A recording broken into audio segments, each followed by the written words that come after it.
poser. Pourquoi devons-nous être humbles? Alléluia, c'est la question doit se poser. Pourquoi je dois être humble? Ton voisin n'a pas pourquoi tu dois être humble. À répondre au pays. À la réponse, c'est mon thé à répondre. C'est mon thé à répondre. Et Dieu m'a permis de vous donner en ce soir 5 raisons qui certainement, si vous entendez ces messages par la grâce de Dieu, vous serez humble, pas comme moi, mais comme Jésus. Parce que moi, je ne suis pas vraiment humble. On va voir ça. Avec Dieu, au fur et à mesure qu'on avance. Il faut être honnête dans la vie. Certainement, si vous entendez ces messages avec moi, on deviendra humble comme Jésus. Amen. Alléluia. Amen. Je vais aller. Amen. La première des raisons pour lesquelles tu dois être humble, c'est que tout est grâce et miséricorde de Dieu. Tout est grâce et miséricorde de Dieu. Pour ceux qui notent, tout est grâce et miséricorde de Dieu. Dis avec moi, tout est grâce, et miséricorde de Dieu. Dans 1 Corinthiens 15, verset 10, l'apôtre Paul dit, par la grâce de Dieu, je suis ce que je suis. Et sa grâce envers moi n'a pas été vaine. Loin de là, j'ai travaillé plus que tous, non pas moi toutefois, mais la grâce de Dieu qui est avec moi.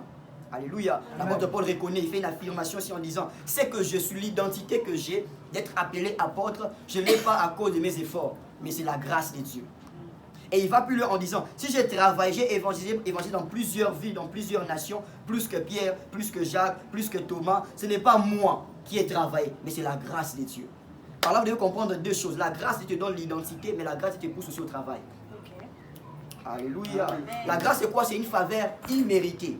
L'apôtre Paul dit, tous les efforts que vous avez vus, tout ce que je représente, je ne le suis pas par moi-même. C'est la grâce de Dieu. Alléluia. L'apôtre Paul a écrit 13 épîtres. Il a beaucoup écrit plus que Pierre. Il a beaucoup écrit plus que Jacques et plus que Thomas. Mais il ne s'enorgueillit pas. Il dit, ce que j'ai pu faire, ce que je suis, je l'ai fait à cause de la grâce de Dieu. Alléluia. J'ai envie de dire à quelqu'un, même le fait que tu es venu jusqu'ici, c'est à cause de la grâce de Dieu. Amen. Même le fait que je prêche, c'est à cause de la grâce de Dieu. Amen. Même le fait que je me lève sortir, on me dit la connaissance, c'est la grâce de Dieu. Amen. De moi-même, je ne sais pas comment tu pourrais avoir cette réflexion, mais c'est la grâce de Dieu. Dis avec moi, tout est grâce. Tout est grâce. Comme a dit le pasteur à Tom, tout est grâce réellement. Mais aussi, tout est miséricorde de Dieu. Alléluia. Romains chapitre 9, le verset 16, dit quelque chose d'important, nous allons le lire rapidement. Romains chapitre 9, le verset 16. Ainsi donc, cela ne dépend ni de celui qui veut, ni de celui qui court, mais de Dieu qui fait miséricorde. Miséricorde veut dire pitié, veut dire compassion. Alléluia. Toute ta vie, tout ce que tu es, Eza Mawayanzambi. Ça ne dépend pas de ta volonté. Alléluia. Ça ne dépend pas du fait que tu as fait des efforts. Cela dépend de Dieu qui t'a fait miséricorde. Dis à ton voisin, c'est Dieu qui t'a fait miséricorde. C'est Dieu qui t'a fait miséricorde. Qui t'a porté les vêtements que tu as portés là, c'est à cause de la miséricorde du Seigneur. Si tu as pu finir les études, c'est à cause de la miséricorde du Seigneur. Ce n'est même pas à cause de tes forces. Ce n'est pas parce que tu as utilisé, tu étais assidu à l'université ou assidu à l'école. C'est à cause de la miséricorde de Dieu. J'ai envie de dire à quelqu'un ce soir, l'homme qui vous parle maintenant est le fruit de la grâce et de la miséricorde de Dieu. Amen. Sans la grâce et sans la miséricorde, je n'ai pas tenu devant vous. C'est déjà mort, oublié des hommes. Mais ceux qui n'ont pas télé, c'est à cause de la grâce et de la miséricorde de Dieu. Et c'est lui qui a la connaissance, c'est lui qui a la conscience de ces termes, de ces démons qui peut-être peut être petits, mais qui représentent beaucoup de choses. Ces genres de personnes sont humbles. Parce que son humilité ne se base pas sur le fait que les gens lui remarquent. Il est humble parce qu'il sait que sa vie est le fruit de la grâce de Dieu. Mais sa vie est aussi la miséricorde de Dieu.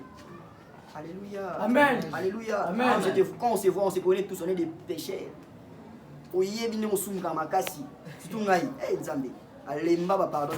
Mais malgré tout ça, Dieu me fait miséricorde. Alléluia. Et il me fait aussi grâce.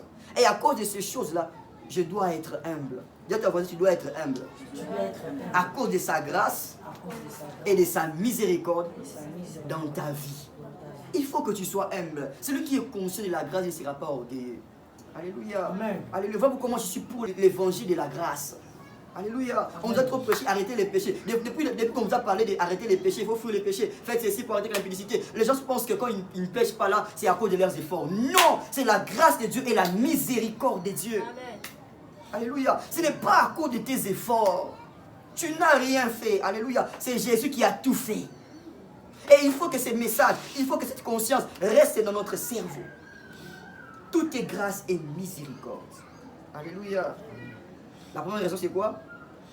La première des raisons, c'est quoi? Tout est grâce et grâce. Ok. Deuxième raison, tout dépend de la volonté de Dieu. Pourquoi devons-nous être humbles? Tout dépend de la volonté de Dieu. Jacques chapitre 4, le verset 13 à 15. Jacques chapitre 4, le verset 13 à 15. C'est un texte que vous connaissez certainement, je vais lire ça. À vous maintenant qui dites aujourd'hui ou demain nous irons dans telle ville, nous y passerons une année, nous trafiquerons et nous gagnerons. Vous qui ne savez ce qui arrivera demain, car qu'est-ce que votre vie? Vous êtes une vapeur qui paraît pour un peu de temps et qui ensuite disparaît. Vous devrez dire au contraire, si Dieu le veut, nous vivrons et nous ferons ceci ou cela. Maintenant vous vous glorifiez dans vos pensées orgueilleuses. Ces choses sont mauvaises que de se glorifier de la sorte. Alléluia. C'est-à-dire si on ne doit pas se prétendre et dire que demain, nous avons une université. Demain, je vais partir au travail. Demain, je vais aller à la montagne. Demain, je vais acheter une voiture. Non, on doit dire, si Dieu le veut, demain, je vais acheter une maison. Alléluia. Malgré tout ce que tu as prévu, malgré tout ce que tu as en tête, si Dieu le veut. Alléluia. Amen. Ces gens qui sont... Écoutez, je raconte une histoire. Mon oncle qui est décédé entre mes mains il y a 7 à 10 ans. Les cordons à dit, les connaît très bien personnellement. C'était un bon vœu. Et on était la nuit, on était là, on parlait, tout ça. D'ailleurs, il m'avait demandé de l'acheter un truc. Là, je l'ai acheté. On s'est dit que demain, d'ailleurs, on devait sortir. Après, on va aller jouer à la PlayStation.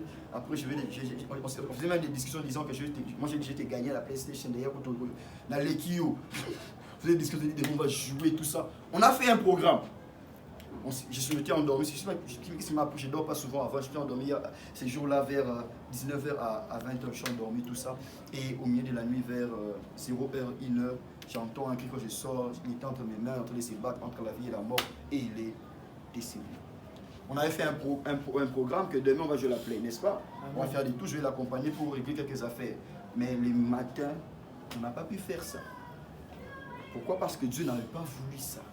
Si Dieu le veut, certainement on le fera. Si Dieu le veut, le dimanche prochain, on va clôturer ces séminaires. Si Dieu le veut, demain, je vais t'appeler. Si Dieu le veut. Alléluia. Et il faut que ces discours soient dans notre tête. Pourquoi? Parce que tout ce que l'on fait, on le fait à cause de la volonté de Dieu. Alléluia. Amen. Si Dieu n'avait pas voulu et que ça les mappait, dit. Mais souvent, on est orgueilleux parce que l'on pense que tout ce que l'on fait, on le fait à cause de notre propre volonté. Alléluia. Parce que nous-mêmes, on a voulu faire telle ou telle chose. Voilà pourquoi et ça l'a mis. Non, si Dieu le veut. Alléluia. Celui qui vous parle, c'est l'intercesseur, est responsable de l'intercession. Souvent, on est là, on voit un culte, et les cultes étaient glorieux, les délivrances, ces gens sautaient là. D'ailleurs, la maman là était guérie, elle avait une maladie. On s'est dit, on avait prié, parce qu'on avait prié ces jours-là, on a prié, on a gêné, on a sauté, on s'est roulé partout, on a crié la nuit. Voilà pourquoi au culte, Dieu a fait telle ou telle chose. Non, Dieu ne l'a pas fait parce qu'on a prié. Parce qu'il avait... Alléluia. J'ai dit tout souvent les intercesseurs, je dis toujours, je sais que j'ai compris, tout ce que vous voyez que Dieu fait, Dieu peut le faire sans nous. Si Dieu nous associe pour notre bénédiction, alléluia, ce n'est pas pour dire que parce que tu as bénédiction, ça va la terre, non, attention à bénédiction, attention à quitter le nous, alléluia, parce que Dieu l'avait voulu. Vous voyez un peu là où l'orgueil s'arrête directement. Souvent on est orgueilleux pour rien, tout ce qui arrive, ça arrive à cause de la volonté de Dieu. Alléluia. Si Dieu le veut, on va arrêter avant. Si Dieu le veut aussi, on va arrêter en retard. La prière. Si Dieu le veut. Alléluia. Je mets au travers de ces messages, mon but au travers de ces messages, c'est un peu enlever, anéantir, mettre stop tout ce qui est égocentrique en toi. Alléluia. Pourquoi? Parce que souvent, on devient orgueilleux à cause de ce que l'on est. Alléluia. À cause de ce que l'on représente. Mais je vais dire à quelqu'un, si Dieu le veut, on le fera. Si Dieu le veut, on va se marier. Si Dieu le veut, on va voyager. Si Dieu le veut, on va quitter Mève, on va aller ouvrir Mève sur la Guadeloupe. Si Dieu le veut. Guadeloupe. Si Dieu le veut. Alléluia. Peu importe le programme que tu as, peu importe ce que tu as planifié. Dis-toi toujours que si Dieu le veut, ces programmes ici vont se faire. D'ailleurs même on dit quoi? Le cœur de l'homme est rempli des projets. Mais c'est Dieu qui fait. C'est le dessein de Dieu qui s'accompagne. C'est Dieu. Alléluia. D'abord, Dieu. Et il faut que nous puissions avoir cette mentalité dans nos têtes. La deuxième raison, c'est quoi? La volonté de Dieu. Si Dieu le veut. Tout dépend de la volonté de Dieu. La première raison, c'est quoi? Tout est grâce et miséricorde de Dieu. Alléluia, j'aime. Troisième raison, c'est la deuxième raison. La troisième raison, Dieu peut me remplacer et donner ma grâce à quelqu'un d'autre. Matthieu chapitre 21, les versets 33 à 43. On va lire seulement les versets 43. Matthieu chapitre 21, les versets 33 à 43. Matthieu chapitre 21, les versets 33 à 43. Nous allons lire seulement les versets 43. Quoi, au nom de Jésus-Christ. Amen. C'est pourquoi je vous l'ai dit, le royaume de Dieu vous sera enlevé et sera donné à une nation qui en rendra les fruits. Alléluia. Amen. Ici, c'est quelle histoire? La parabole commence en disant qu'un homme avait des vignes et il a confié sa vigne à des vignerons. Et après, il est allé en voyage et lorsqu'il est revenu, il a dit non, je ne vais pas aller là-bas, je vais envoyer quelques des serviteurs pour un peu voir qu'est-ce qui s'est passé, comment est-ce que les vignerons se sont occupés de ma vigne. Il envoie des serviteurs, les vignerons avec ses serviteurs tuent les envoyés du propriétaire de la vigne. Quand les propriétaires remarquent, d'accord, j'envoie encore des personnes, il envoie encore, les vignerons tuent encore des personnes. La troisième fois, il s'est dit non, cette fois-ci, il va envoyer mon fils. Parce qu'ils n'ont pas eu égard à mes serviteurs. Peut-être qu'ils auront de la considération par rapport à mon frère, que mon fils me représente, il est moi. Quand il envoie son fils, les vignerons tuent son fils en disant que quand on va tuer son fils, on sera héritier de cette vigne. Et lorsque l'homme lui-même, le propriétaire, arrive, il arrache la vigne à ces méchants vignerons et il les rejette, il les ramène en prison. Et il était étonné. En fait, la parabole, c'est juste qu'il les donne, en donnant ces paraboles, il veut nous expliquer ceci. Tout ce que le Seigneur te donne, lorsqu'il te donne une grâce, te donne un talent, il t'observe. Alléluia. Lorsque tu donnes une responsabilité, il t'observe. Maintenant, le mal avec nous humains, lorsque Dieu nous fait grâce, je donne un exemple, tu te fais grâce, par exemple, tu deviens responsable des protocoles comme Jonathan. Tu donnes cette responsabilité au même. C'est la grâce de Dieu, n'est-ce pas? Tu as cette grâce, tu es responsable des protocoles ici et de tout ce qui est organisation au même. Tu es responsable de ces choses. Dieu t'observe. Et quand tu as ça, qu'est-ce que tu fais? Tu dis d'accord, et comme il y en a, tout ça, je vais faire ça, je vais utiliser la chose comme je voudrais.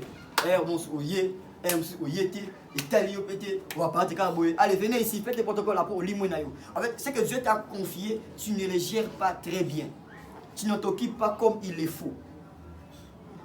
Alléluia. Amen. Et Dieu étant que, quand Dieu te donne une grâce, il t'observe. Et quand il remarque la grâce qu'il t'a donnée, tu ne l'utilises pas comme il le faut, il peut l'accorder à quelqu'un d'autre. Alléluia. Amen. Alléluia. Amen. Souvent, on est orgueilleux parce que l'on pense qu'on est irremplaçable. Sur cette terre, tout le monde est remplaçable. Alléluia. On pensait que Mobutu n'allait pas partir. 32 ans de pouvoir au Mobutu. Même les gens à l'époque faisaient des projets que deuxième, quatrième génération après, Mobutu, mais les gens ont fait des projets avec l'idée que Mobutu sera toujours sur le trône. Alléluia. Mais Mobutu fait quoi? Mobutu est passé. Il y avait même un frère qui chantait à la retraite. Il y a les prochaines retraites là, des jeunes vers. Tu sais où? La retraite est partie. Ils chantaient Mobutu va passer, Christ et Soni Nangouana, Kabila est passé. Ils ont chanté, waouh. Mobutu fait quoi? Il est passé. Après Mobutu est venu Laurent Désiré, on pense que Laurent Désiré, Libération, tout ça, Laurent Désiré fait quoi? Il est passé. Moussou Soye, le fils, Joseph Kabila, comme 16 ans, 18 ans de pouvoir, Rokendete, tout ça là, régime, tout le monde tout ça, mais c'est régime, tout ça, mais Kabila est où? Il est passé. On est avec qui? Fatih Béton. Fatih Béton, tu vas quoi? Le problème, quand Dieu te donne une grâce, sois responsable. Sache que Dieu m'a donné cette responsabilité, je veux faire cette responsabilité. Quelqu'un d'autre viendra après moi. Je ne suis pas éternel.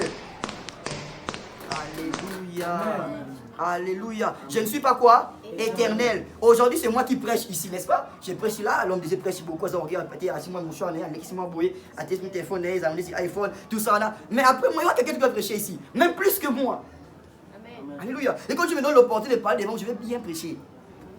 Parce qu'il viendra après moi pour me remplacer. Et pourquoi il vient, il sent que l'homme déjà, les gars, on a plus à équiper. Mais le problème avec nous, on fait des choses comme si on est éternel. Comme si la grâce qui est sur nous va toujours demeurer. Alléluia. Alléluia. Les riches d'hier ne sont pas les riches d'aujourd'hui. Bill Gates était l'homme le plus riche, mais ce n'est plus lui. C'est maintenant, c'est qui ça? Elon Musk. Alléluia. Tous ont pensé que Bill Gates n'est éternel et riche. Non. Il faut que nous puissions avoir ça. Si nous avons cette mentalité, cette façon de réfléchir, nous ne serons jamais orgueilleux. Alléluia. La grâce que tu as, on peut l'accorder à quelqu'un d'autre. Oh, est-ce que je peux parler au Congo ici?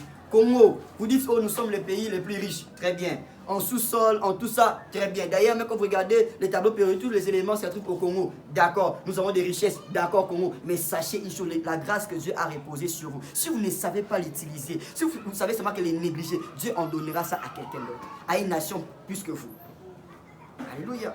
Mais le problème avec nous, on n'est pas aussi responsable face à la grâce, face aux responsabilités, face aux dons que Dieu nous donne. Alléluia. Amen. Le mari de quelqu'un est l'ex de l'autre. Oui, hein. Je vous dis la vérité. Il s'est passé aujourd'hui à l'église. Il y avait une sœur qui sortait avec un frère à l'église. Et il y avait des complications, ils se sont séparés. La raison, gardez ça pour vous, mais ne dites pas ça dans l'église. Vous le quittez, hein, mais gardez ça, c'est pour ma prédication. La raison, ce qui s'est passé, c'est que la sœur n'a pas su défendre les frères dans sa famille. Il a laissé les frères, tout ça là, que les frères se battent entre lui. Parce que dans la relation, il faut savoir une chose, que dans la relation, on se bat pour la relation. On ne laisse pas l'autre se battre tout seul, on se bat tous les deux pour la relation. Et la fille n'a pas fait ça, la fille a négligé. Les garçons ont dit, ah, la relation n'est pas bonne, ils se sont séparés. Ils se sont séparés, la fille dit, bah attends, moi je ne sais pas. Aujourd'hui, le frère s'est fiancé et dans quelques jours, il va organiser son mariage. Et lorsqu'on a levé les frères dans l'église pour dire que le frère s'est encore réfiancé pour se conduire au mariage, la sœur était en train de pleurer. Pourquoi? Parce que c'est que Dieu te donne aujourd'hui. Si tu ne sais pas prendre soin de ça, quelqu'un d'autre les prendra. La position que tu as aujourd'hui, si tu ne sais pas être responsable dans cette position-là, quelqu'un d'autre prendra cela. L'homme que tu négliges aujourd'hui sera une bénédiction pour quelqu'un d'autre. Amen. Alléluia. L'homme des yeux que vous négligez que je suis aujourd'hui, c'est une bénédiction pour vous là-bas. Alléluia. Alors quand Dieu te donne des grâces, te donne des personnes, te donne des positions, sois responsable. Aie la capacité de puiser dans ces choses suffisamment. Alléluia. Alléluia. Amen. Alléluia. Amen. Alléluia. Amen. Aujourd'hui, mais vous voyez, on n'est pas beaucoup. Et après, quand tu quitteras, si tu vas laisser pas la mokanine, ah, mais ne regrette pas. Quand tu as le temps, prends le temps de puiser dans des personnes qui sont ici. Prends le temps de puiser dans ces mouvements. Parce que tu ne sais pas ce que demain te réserve. Je parle à quelqu'un ici. Ce que tu as ici, Dieu peut donner ça à quelqu'un d'autre. Tu peux être remplacé. On peut t'enlever là, mettre quelqu'un d'autre à ta place. Mais qu'est-ce qu'on dira après toi? Alléluia. Sois quoi? Responsable. Est-ce que je parle à quelqu'un ici? Et si tu as cette mentalité, tu ne seras pas orgueilleux. Je peux prophétiser ici, je prophétise, je donne des messages, tout ça. Et alors que même la sœur, je me réfléchis, qu'est-ce qu'on n'a pas fait nous-mêmes ici? On a prophétisé. Alléluia. On a prié pour les gens qui étaient sourds, on entendait ici. On a prié pour les gens qui ne marchaient pas, on marchait ici. On a vu des délivrances terribles, des gens qui ont vomi. On a vu des gens sauter ici. On a vu des choses incroyables ici au même. Alléluia. Mais après nous, une autre génération viendra, qui feront plus que nous. Et j'ai cette conscience, voilà pourquoi je ne suis pas orgueilleux de ce que Dieu a fait ici au même. Parce que Dieu fera encore plus avec la génération qui viendra après nous. Alléluia. Et si vous avez cette conscience, vous ne serez jamais orgueilleux. Jamais orgueilleux. Jamais orgueilleux. On parle d'Ali Nabal, on parle de Catherine Koumal. Mais c'est qu'on voit cette génération plus que ce qui était à l'époque. C'est plus que je vous dis. Alléluia. C'est plus que ça. Voilà pourquoi ton voisin ne soit pas orgueilleux. Car Dieu peut te remplacer. Quatrième raison. Tout a une fin sur terre. C'est-à-dire, tous nous allons mourir d'une manière ou d'une autre. Ecclésiaste chapitre 7, le verset 8. Quelqu'un béni par ce message? Amen. Ecclésiaste 7, le verset 8. On dit ceci. Mieux vaut la fin d'une chose que son commencement. Mieux vaut un esprit patient qu'un esprit hautain. Alléluia. Quand je dis tout a une fin, il faut que nous puissions savoir ça. Je parlais de ne pas être éternel. Vous voyez que c'est une suite logique, là. Ça c'est suite. C'est-à-dire, sur la terre, nous allons tous mourir. Dis ton voisin, tu vas mourir. Ah, vous savez, quand tu vas mourir, olia pao. Olia ma pao. Eh, pao. Tu café, après tu bosses tu vas mourir. Alléluia. Amen. Voilà pourquoi nous sommes jeunes. Et c'est merveilleux. Merci Saint-Esprit. Et ce message est vraiment adressé à nous jeunes. Nous allons mourir. Parce que souvent, à l'âge qu'on a ici, on pense que on va pas grandir, on va être comme ça après, tout ça. On va grandir, on va atteindre un âge et après on va mourir. Alléluia. Mais je me dis à quelqu'un ceci, quand tu as cette conscience-là, tu ne seras pas orgueilleux.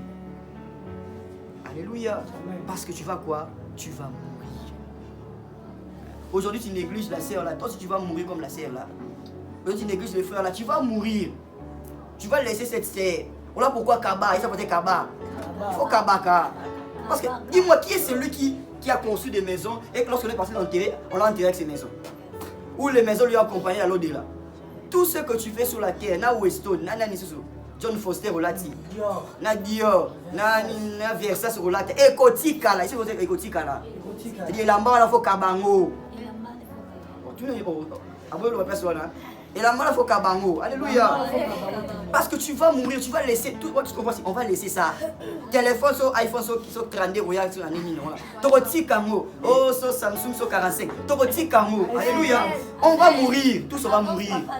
Alléluia. Et pourquoi être orgueilleux? Pourquoi se garder au moins c'est à moi, c'est à moi. C'est pas à toi. C'est à celui qui va hériter quand tu vas mourir.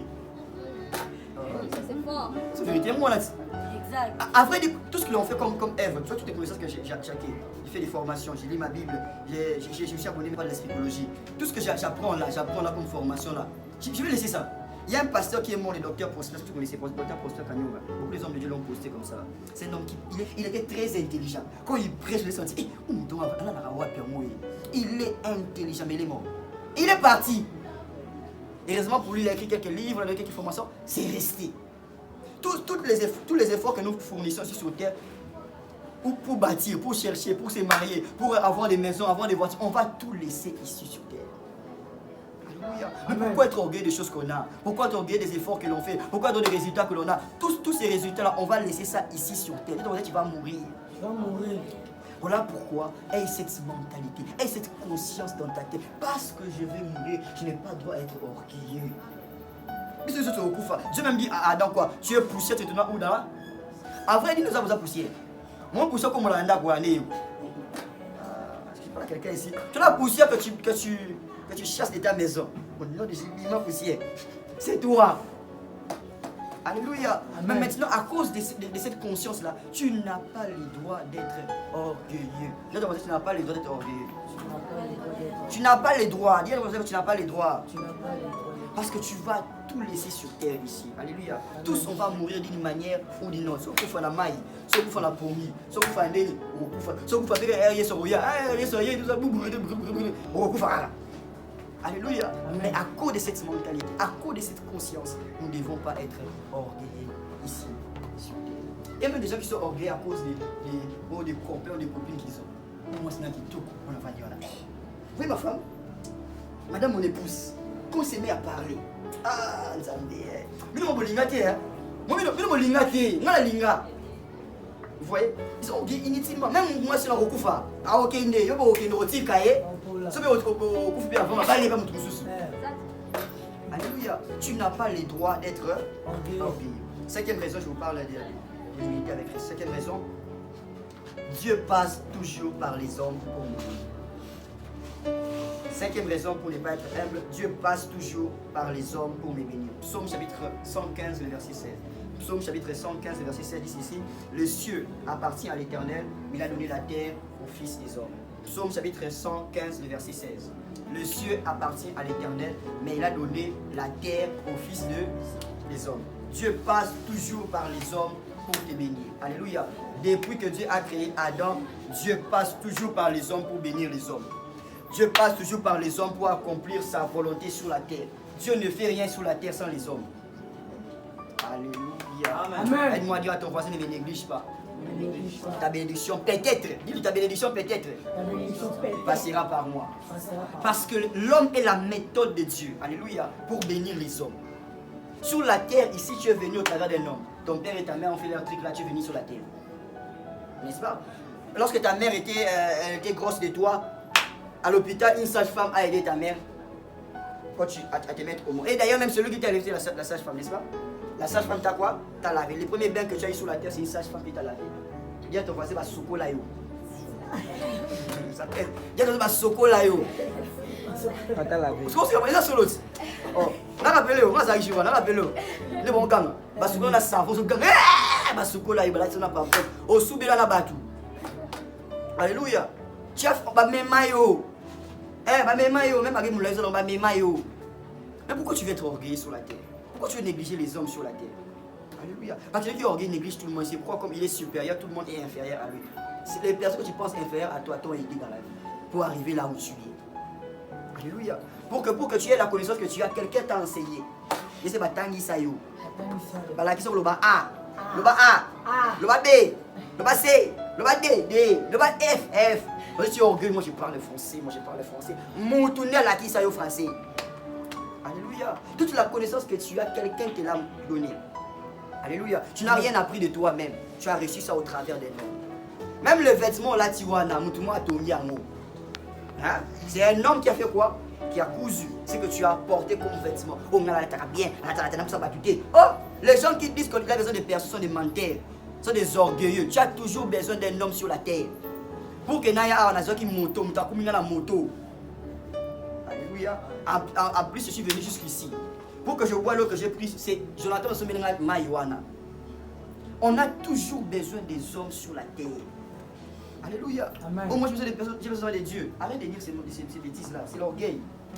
Quand tu pries, non, tu as toujours besoin des hommes. Quand tu pries, l'exaucement ne viendra pas Angelo Gabriel, Gabriel. Non, Dieu va passer au travers des hommes.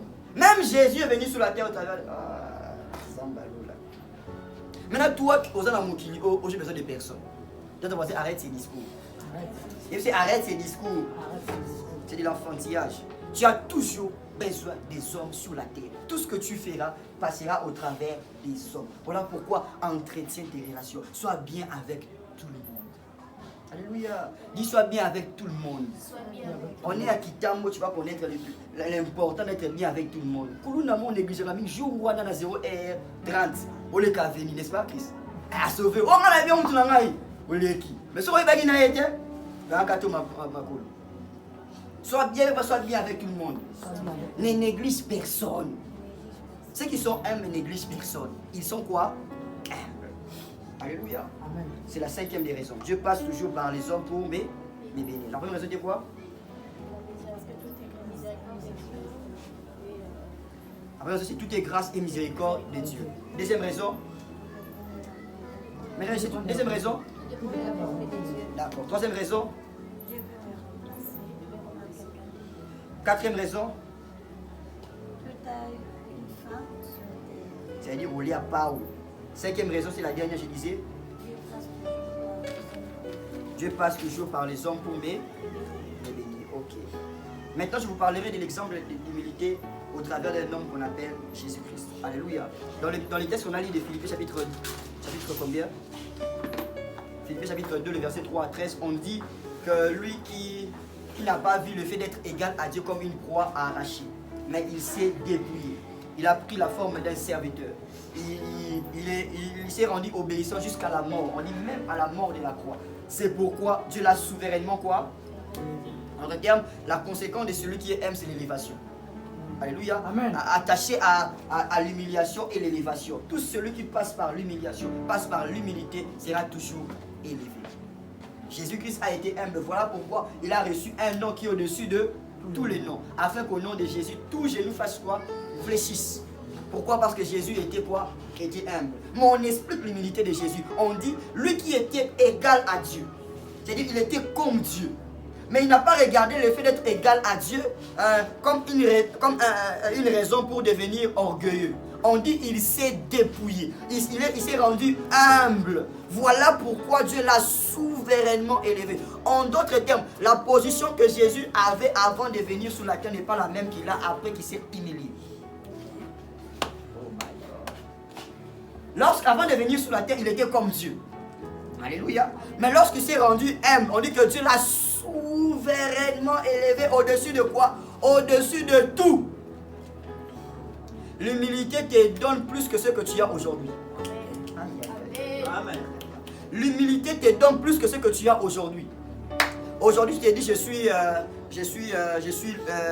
suis intelligent, je suis tout ça là, je sais bien m'exprimer en français, je parle l'anglais, je réfléchis très bien, je donne des solutions à certaines équations, tout ça là, tu dis ok, d'accord. Ceux qui sont orgueilleux se suffisent à eux-mêmes et sont limités. Alléluia. Mais ceux qui sont humbles se disent que non, il y a quelqu'un qui est plus que moi et il cherche à aller au-delà de là où il est maintenant. L'orgueil te limite. Au contraire, l'humilité te fait progresser. Alléluia. Je répète ça encore. L'orgueil te limite, mais l'humilité te fait progresser. Amen. Je répète encore ça. L'orgueil te limite, mais l'humilité te fait progresser. Amen. Tout celui qui est humble progresse toujours dans la vie. Alléluia. Amen. Jésus, je crois que Jésus avait une ambition en devenant humble. Il voulait être au-dessus de tout. Il ne voulait pas seulement se limiter à être égal à Dieu. Il voulait avoir un nom qui est au-dessus de tout. Et le chemin qui menait à cette élévation s'appelle l'humilité. L'humilité est l'escalier qui te mène vers l'élévation. Amen. C'est l'humilité. Jésus a eu la connaissance de cette chose et il est passé par l'humilité pour atteindre cette élévation. Mais on dit qu'il est venu, qu'il a pris la forme d'un service. C'est-à-dire, quand on parle de service, c'est-à-dire qu'il est devenu comme un homme. C'est-à-dire, il s'est rabaissé. Alléluia. Lui qui était Dieu, il s'est rabaissé à un humain, à un homme. Et il est venu, il est né il passe au travers de la vie d'une femme et au travers de Marie. Et ce qui est bizarre, Jésus va naître même pas dans un palais royal. Il va naître là où il y a une mangeoire, là où il y a une table, là où il y a des animaux. Jésus était né là. Écoutez, le jour où Jésus était né, Joseph a fait de tout son possible en tant qu'un homme responsable. Il est allé chercher des places dans l'hôtel disant est-ce qu'il y a une place ici? On dit il n'y avait pas de place pour eux.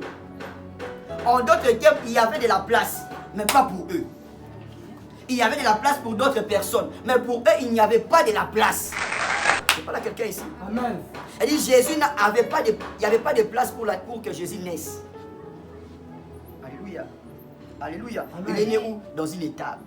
Et là, les mains sont venues, tout ça. Et ce qui est étonnant encore, parce que là, c'est limité, Jésus me dépasse. Ce qui est étonnant encore, à l'âge de 12 ans, Luc chapitre 2, le verset 46 à 52. À l'âge de 12 ans, on dit que Jésus était au temple, n'est-ce pas? Parce que la coutume, c'est les Juifs, on appelle ça la Bar Mitzvah.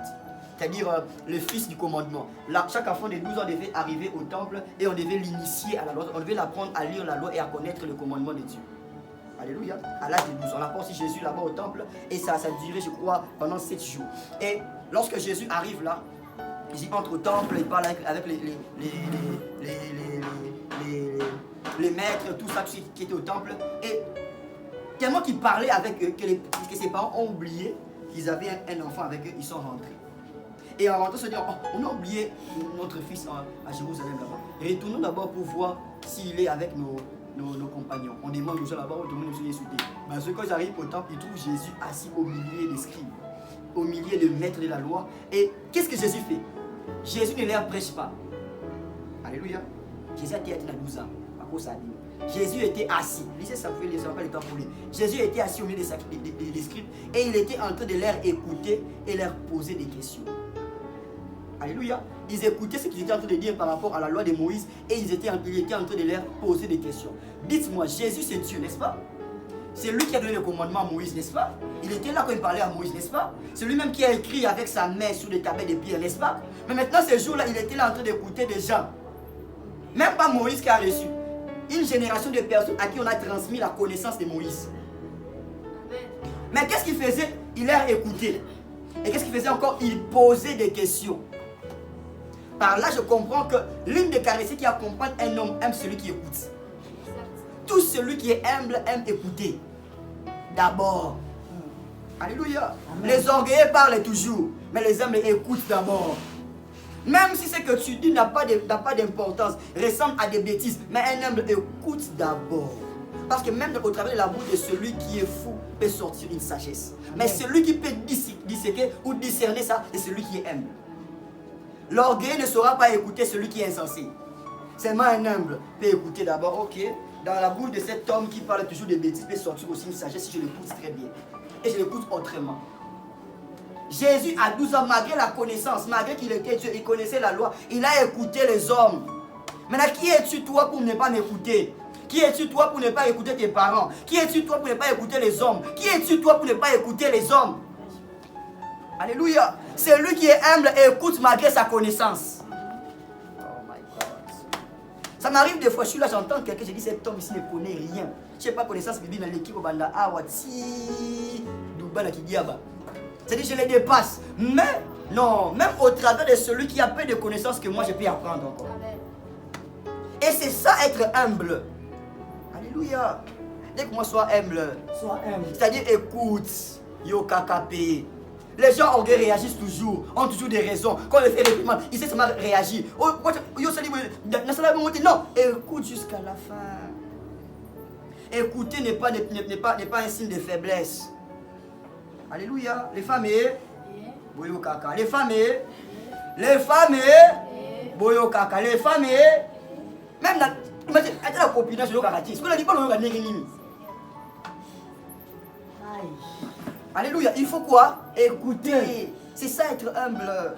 On ne refuse pas que tu connais, mais écoute d'abord. Et écoute jusqu'à la fin. Alléluia. Jésus était là. Il a fait quoi? Il écoutait. Mais au-delà de tout ça, il posait aussi quoi? Des questions. Les humbles posent des questions. Alléluia. Celui qui pose les questions révèle son ignorance. C'est clair. Alléluia. Mais s'il pose les questions, il veut apprendre. Alléluia. Tout celui qui pose des questions veut apprendre. Celui qui ne pose pas des questions ne veut pas apprendre. Parce que c'est dans les questions que tu poses qu'il y a la réponse que tu veux. Alléluia. Amen. Alléluia. Apprends à poser des questions. Il y a mon encadreur qui est mort il y a quelques mois ici. Il m'a répété ça toujours. Mais Bertie, pose des questions. Pose des questions. Ne passe pas des moments vains avec moi. Pose des questions sur tout et sur rien. Pose les questions. C'est comme ça que tu vas bénéficier de ce que j'ai. Je ne peux pas imaginer qu'est-ce que tu veux savoir. C'est des questions qui me révèlent ce que tu veux réellement savoir. Alléluia. Tu peux passer des années, des jours avec moi sans savoir ce que moi je sais. Mais tu veux savoir ce que moi je sais. Pose-moi des questions. Alléluia. Alléluia. Souvent on passe à côté des hommes que Dieu a placés dans nos vies. Notre manque, notre incapacité à poser des questions. Alléluia. Pose les questions. Tu es avec une femme qui est mariée, tu habites chez elle. Pose les questions. Il y a des j'ai parlé à mon encadreur, je disais, comment tu t'es marié avec ta femme? Oh, comme ça, d'ailleurs, elle sortait avec un homme là qui avait tout, mais Max dit, anima ko pour anima. J'ai demandé, donne-moi l'autorisation de poser à ta femme la question, anima Kiyo, comme son époux, pourquoi? Qu'est-ce que tu avais à l'époque là? Pose quoi? Je ne suis pas encore marié, n'est-ce pas? Et ce genre marié, je crois qu'ils ont 10 ans de mariage, ils ont des enfants. Ils savent. Qu'est-ce qui s'est passé qu'ils ont conduit là où ils sont maintenant? Pose quoi? Des questions.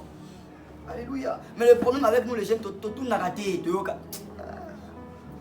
Voilà pourquoi nous sommes une génération de jeunes qui n'avancent pas. Pas qu'on ne sait pas poser des questions. Alléluia. Tu dis quoi? Les hommes le font quoi? Progressent. Mais pour progresser, pourquoi? Il faut poser des questions. Même Isaac pose la question à son père. Nous sommes à la montagne pour offrir. Je vois les couteaux, je vois les feux. Mais où est l'agneau? Pose quoi? Des questions. Alléluia. Alléluia. À l'université, pose des questions. Ici au même, pose des questions. Tu entends un message, tu ne comprends pas. Pose des questions. C'est comme ça que l'on grandit. Voilà pourquoi nous avons à l'église des hommes et des femmes qui sont encore des bébés spirituels. Ils ont des pampers spirituels. Ils ne grandissent pas parce qu'ils ne savent pas poser des questions. Alléluia. Comment on doit prier? Si le éviter ne va s'amener là. Pourquoi tu ne poses pas des questions? Alléluia. Alléluia. Amen. Alléluia. Mais une troisième des choses que je vais m'arrêter. J'ai beaucoup de choses à dire, mais je n'ai pas le temps. Jésus écoutait, n'est-ce pas? Celui qui est humble écoute. Deuxièmement, il pose des questions, n'est-ce pas? Mais troisièmement, celui qui est humble, on dit que Jésus, il a dit à ses parents, pourquoi vous venez me déranger? Vous ne savez pas que je m'occupe des affaires de mon père. Il a dit ça, il est choqué par moi. Mais pourquoi on a fait affaires de ton père, on est nani? Pourquoi on a eu Joseph? On a fait de ton père, on est nani? D'accord. On n'a pas de problème. D'accord, viens d'abord, on rentre à la maison. Il pouvait rester aussi là, non? Mais qu'est-ce qu'il a fait? Il les a suivis. Et on dit que Jésus resta avec ses parents et il fut soumis à eux. Alléluia. Jésus fut soumis à des hommes. Celui qui est humble est soumis. Alléluia. La soumission et le partage des hommes humbles. Parmi la définition qui accompagne l'humilité, on dit que l'humilité, c'est le fait de s'abaisser volontairement. Alléluia. Amen. Et parmi même les choses qui accompagnent l'humilité, on parle de l'abaissement et on parle de la soumission. On ne peut pas parler d'humilité sans la soumission. Jésus était soumis à ses parents. Toi, tu es soumis à qui? Pose la question, toi, tu es soumis à qui? Tous nos voisins, toi, tu es soumis à qui? Jésus était soumis à ses parents. Toi, tu es soumis à qui? Alléluia. Aujourd'hui, nous avons une jeune génération des hommes et des femmes qui sont soumis à personne. Toi, tu es jeune, j'ai un ministère. Tu es soumis à qui? Qui est ton pasteur? Je n'ai pas de pasteur. Tu es plus où? Je n'ai plus nulle part. J'ai seulement les ministères. Tu es soumis à qui? Alléluia. Alléluia. C'est le piège, jeunes, écoutez, c'est le piège du diable pour notre destinée. Le manque de soumission. Ceux qui ne sont pas soumis ne vont pas loin. Ça vous devez me dire amen ici. Amen. Mais quand est-ce qu'on se fait les lives? Donnez-moi un amen. Ceux qui ne sont pas soumis ne vont pas loin. Seulement ceux qui sont soumis vont loin. Vous savez Philadelphie? Vous savez Philadelphie? Aujourd'hui, il n'y a pas une église qui est au niveau de Philadelphie. Il n'y a pas pour qui se bat. Il n'y a pas une église ici au Congo qui est au niveau de Philadelphie. Maintenant là, il n'y en a pas. Mais qui est le vision de Philadelphie? C'est l'apôtre Roland Dallot. Il a commencé l'église à quel moment, à quel âge? Il a commencé l'église selon lui en retard. Parce qu'il a eu les ministères depuis longtemps. Mais le pasteur Jacques Viano lui disait reste là, reste là, reste là, reste là. Ça a pris des années et des années. Alléluia. Mais aujourd'hui, regardez les résultats que Philadelphie a. D'un homme qui a accepté de se soumettre à un autre homme. Qui a la chair comme lui, le sang comme lui. Écoutez, il y a un mystère caché derrière la soumission. Je veux dire, il y a un mystère caché derrière la soumission. Il y a une puissance cachée derrière la soumission. Et il est important dans la vie, si tu veux aller loin, sois soumis. Même si tu veux que ta relation va loin, soumets-toi. Alléluia, je parle aux femmes ici. Amen. Mais à vous, soyez soumis aussi. À vos responsables, à vos parents, soyez soumis. La soumission n'est pas une faiblesse. Alléluia, c'est une force. Aïe, aïe, aïe, aïe. J'ai beaucoup d'amis qui ont commencé des églises. J'ai beaucoup de gens avec qui j'ai commencé, qui ont maintenant des ministères. J'en ai beaucoup. Souvent, certains me disent, mais qu'est-ce que tu attends quoi? Tu attends quoi? Tu attends quoi? Je leur dis souvent, j'ai l'appel, j'ai la vision, je sais que j'aurai une église, j'aurai apôtre, je sais tout ça là, c'est tout ça là. Mais pour l'instant, je suis à l'école de la soumission. Parce que celui qui ne se soumet à personne aujourd'hui, personne ne se soumettra à lui demain. Alléluia. Celui à qui on ne dit jamais non aujourd'hui, il n'a même pas l'effort de dire non à quelqu'un d'autre après lui. Alléluia. Apprends à te soumettre aujourd'hui pour que les autres soient soumis à toi demain. La soumission, c'est aujourd'hui. La personne avec qui le Seigneur a donné a ses imperfections.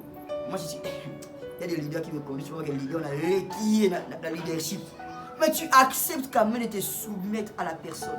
D'entrer, tu sais que ce sont des bêtises, mais d'entrer dans ces bêtises-là. Ce n'est pas parce que je ne suis pas intelligent, je suis intelligent, mais c'est lui que Dieu a établi sur moi. Alléluia. Tu n'es pas bête, tu es intelligent. Et là, je travaille quoi? Mon humilité. Alléluia. La personne qui vous parle est ancien à l'église. La personne qui vous parle est responsable. La personne qui vous parle a des mamans, a des mariés qui sont soumis à moi. Qui vous parlent maintenant. Je leur dis, faites ça, faites ça. Ils sont soumis à moi, ils sont nombreux. La personne qui vous parle ici, il y a des gens qui se mettent à genoux devant moi. Des papas responsables. Peut-être ils ont peut-être même le plus âgé que vos parents. La personne qui vous parle ici. Mais ici, au même, nous sommes soumis à elle.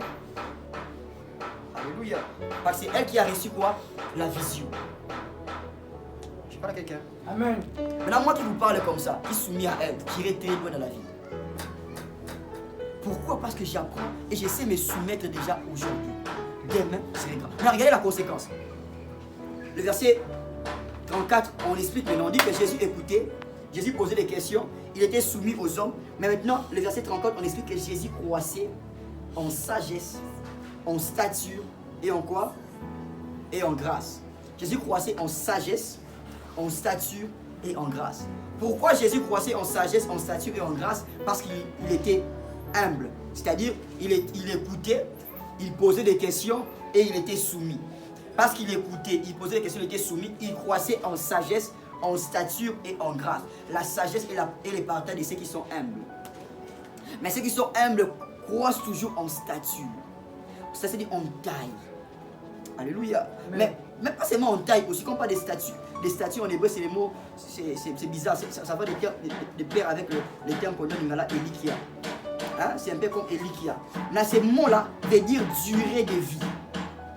Ceux qui sont soumis aujourd'hui à des hommes ont une vie rallongée.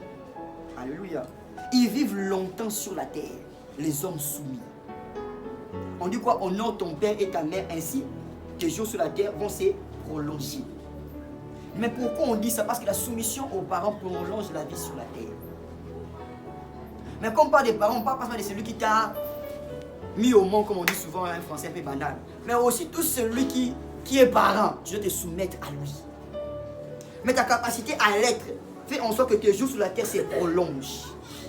Mais on va plus en disant, la grâce est sur cette personne. Ma prière pour toi, levant ma main en ce soir, c'est que à cause de ton humilité, que je te donne la sagesse. Amen. À cause de ton humilité, que je te donne la stature. Amen. À cause de ton humilité, que je te donne la grâce. Amen. Que la grâce vienne sur toi parce que tu as pris la décision en ce soir d'être humble. Qu'une grâce excellente et supérieure vienne sur ta vie parce que tu as pris la décision en ce soir d'être humble. Je prie pour quelqu'un en levant ma main au ciel. Éternel, nous prenons la décision d'être humble en ce soir. Accorde-nous la sagesse.